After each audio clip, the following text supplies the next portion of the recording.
Bonjour à tous, on se retrouve pour une nouvelle vidéo sur la chaîne Pokéfinance. Aujourd'hui, on va s'attaquer à un sujet très important, les soldes, opportunités ou pièges. N'hésitez pas à vous abonner, liker, commenter, partager, histoire qu'on puisse échanger sur cette thématique qui est quand même très importante, que ça soit au niveau de Pokémon, mais même de manière un petit peu générale. Alors, pour commencer, pourquoi nous sommes tous attirés par les soldes? Et ça, c'est très important, on a tous un petit attrait vers les soldes, c'est normalement obligatoire. On a déjà trois grandes thématiques qui se retrouvent, donc on a la peur de rater, le plaisir d'économiser et le sentiment d'urgence. La peur de rater, donc qui s'appelle en soi le FOMO, qui est donc trouvable à peu près dans tout type de marché, hein. C'est le Fear of Missing Out. C'est vraiment un sentiment qui va nous pousser à acheter ou à faire une action parce qu'on a peur de manquer cette affaire. Donc c'est vraiment se dire je vais aller acheter ce produit parce que si je reviens demain, potentiellement l'affaire ne sera plus en place et donc j'aurai loupé ce potentiel. Ensuite on a donc le plaisir d'économiser. Donc on fait un achat en fait à un prix réduit et ça nous procure instantanément une satisfaction de se dire ah j'ai acheté mais j'ai quand même économisé dessus. Et je vous donne un exemple tout bête, hein. Lorsque vous allez faire les soldes, on va par exemple chez Zara, chez des grandes surfaces ou autres, vous achetez votre produit à moins 70 et vous vous dites mais je me suis fait plaisir, j'ai économisé des sous sur quelque chose donc potentiellement j'espère que vous aviez besoin, mais vous vous dites bon bah j'ai économisé 70%, je peux même acheter un deuxième produit. Et ça donc c'est le plaisir d'économiser qui fait qu'on se fait avoir au niveau du cerveau et donc on achètera plus. Ensuite on a le sentiment d'urgence. Comme le temps des soldes est limité, il va nous pousser à décider très rapidement et souvent en fait on réfléchit pas du tout. On est dans la peur de louper, donc le FOMO. Ensuite on a le plaisir d'économiser si on se dit bon au final je vais acheter, et cette urgence parce qu'on a une timeline qui est réduite sur les soldes notamment, et ben on va se dire il faut que j'achète, je loupe sinon. Donc ça franchement c'est super important, c'est les trois grosses thématiques qu'on retrouve dans à peu près toutes les soldes en général. Et là on va parler des bonnes affaires pour les promos, notamment des promos sur Pokémon, et je pense que vous en avez vu pas mal. Et donc là pour moi il y a trois grandes thématiques à respecter si vous voulez donc réussir à investir, à bien aussi bien sûr collectionner vos cartes, mais aussi de manière générale à bien anticiper les promotions potentielles, et notamment donc les bonnes affaires. Donc déjà, il faut prévoir ses achats. Donc il faut se dire, imaginons que voilà, on arrive en été actuellement, on sait que les promos vont arriver, on sait que telle ou telle série, on a une croyance dessus, et parce que on sait que cette série a un potentiel, parce que des cartes sont sympas, et bah il va falloir se dire, ok, cette série, si je trouve quelque chose en promo, j'achète pour telle ou telle somme d'argent cette série-là. Et ça va nous permettre d'anticiper en fait le marché, d'anticiper les promos. Et sur certaines séries, on trouve encore certaines séries en magasin. Et je pense que vous avez vu, on avait du Monoprix qui faisait moins 50% sur le deuxième article lié au loisir. On avait King Jouet aussi qui nous faisait pas mal de réductions. Et il y a pas mal d'enseignes qui se mettent à faire à peu près la même chose. Et donc là, lorsqu'on a l'intention d'acheter le produit, ce qui vient, c'est qu'on anticipe cet achat.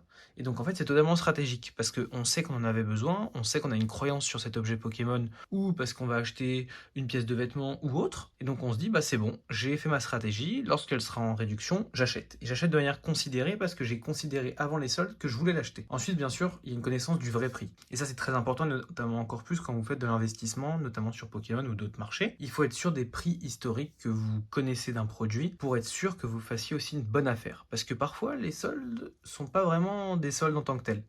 Il y en a qui jouent sur l'aspect des prix de base, ce qui fait qu'au final, on achète des trucs au même prix, si ce n'est parfois même un peu plus cher, en pensant avoir fait une bonne affaire et donc en ayant économisé, et donc potentiellement en achetant plus d'articles, alors qu'on fait une mauvaise affaire. Donc ça, c'est très important. Et ensuite, bien sûr, il faut penser aux produits durables ou chers, l'électroménager, etc. Si vous en achetez, il vaut mieux l'acheter dans ces périodes-là parce que les réductions sont quand même très importantes, et ça, c'est souvent des vraies économies qui sont faites là-dessus. Mais pour Pokémon, c'est la même chose. Vous vous dites, bon, c'est cet objet, imaginons, je vous prends un bundle de 8.5. Le bundle de 8.5, actuellement, vous allez peut-être faire, allez, si on est très fort, on va faire 25-30 balles sur un bundle. Et vous vous dites, est-ce que c'est un produit qui est durable? Est-ce que vous allez pouvoir le garder assez longtemps?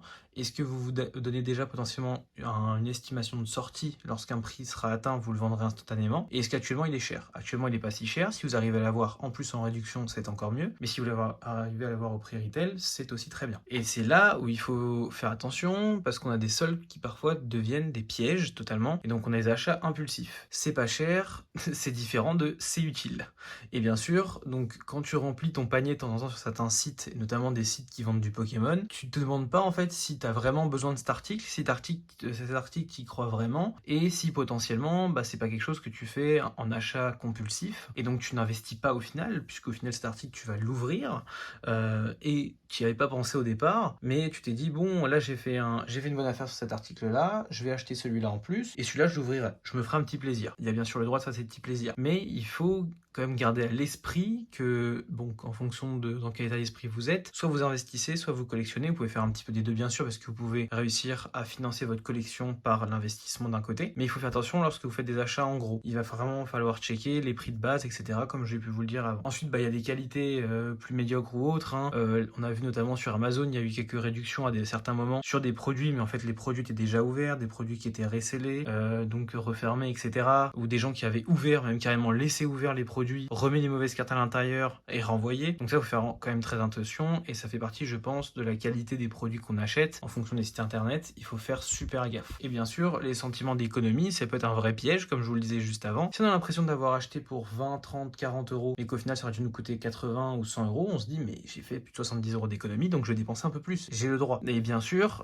comme je l'ai mis en dessous, la meilleure promo, c'est de ne pas acheter ce dont on n'a pas besoin. Donc si vous n'avez pas le temps d'analyser une série ou autre, que vous y prenez un petit peu la va-vite, c'est pas bon. Il faut pouvoir anticiper les séries auxquelles vous pouvez croire, pourquoi vous y croyez, et donc ça vous permet d'anticiper vos achats, d'anticiper vos investissements, d'anticiper potentiellement aussi vos gains vers l'avenir, et donc ça c'est très important de le faire en amont pour éviter d'être pris au dépourvu. Et comment acheter malin pendant les promos, notamment pendant les promos Pokémon? Il faut vraiment se faire une liste, vous fixez en plus un budget, c'est extrêmement important, ça je vous l'ai répété maintes et maintes fois. Plus vous avez un budget strict pour l'investissement, mieux c'est, parce que plus vous savez dans quelle dynamique vous devez vous projeter. Est-ce que j'ai 500 euros? Est-ce que mon but c'est d'avoir 1000 euros à la fin du mois? Et alors on sait que je vais devoir revendre entre les 500 et les 1000 le plus rapidement possible pour aller chercher mes multiplicateurs, pour ensuite pouvoir faire augmenter ma trésorerie et ensuite me diversifier davantage. Vraiment ensuite la comparaison des prix, je pense que vous le faites tout le temps, mais il y a certaines personnes qui ne le font jamais, ce qui est assez fou. Et je vois notamment des personnes, je prends une chose totalement différente, mais quand vous êtes en train de faire vos courses, vous avez 3 paquets par exemple de pruneaux. Disons que vous allez acheter des pruneaux. 3 paquets de pruneaux, vous avez un paquet de pruneaux à 500 grammes, 2 paquets de pruneaux à 250 grammes. Les gens, j'ai l'impression, ne font jamais des comparaisons de prix en fonction du poids, etc. Moi, je me souviens que j'avais donc mes paquets de pruneaux, j'avais 2 paquets de pruneaux à 250 grammes qui coûtaient 4,31 € et le paquet de pruneaux à 500 grammes qui coûtait 6,50 €. Sans hésiter, il faut prendre le paquet de pruneaux à 500 grammes qui coûte 6,50 €. Et ce qui est fou, c'est que les gens ne comparent pas les prix, alors qu'on sait quand même qu'en ce moment, c'est assez compliqué au niveau des économies et des sous de manière générale, donc les gens devraient avoir des réflexes assez simples là-dessus, notamment le prix au kilo, etc., pour ce genre de choses. Et bien sûr, ensuite, privilégier les sites de qualité. Vraiment, il faut acheter au meilleur prix, au prix juste, et aussi moins cher si vous y arrivez, notamment dans les périodes de solde. Donc pour nous, pour Pokémon en général, il va vraiment falloir target ces périodes de solde parce qu'on peut faire des affaires exceptionnelles, sur des coffrets, un coffret acheté, un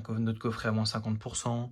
En plus, ils ressortent souvent des choses spécifiques pendant les soldes, donc n'hésitez pas. En plus, utilisez vos points, ça vous fait comme des soldes mais tout au long de l'année, donc n'hésitez pas à le faire. Je vous remercie en tout cas d'avoir regardé cette vidéo, je vous souhaite une belle semaine et je vous dis à très vite.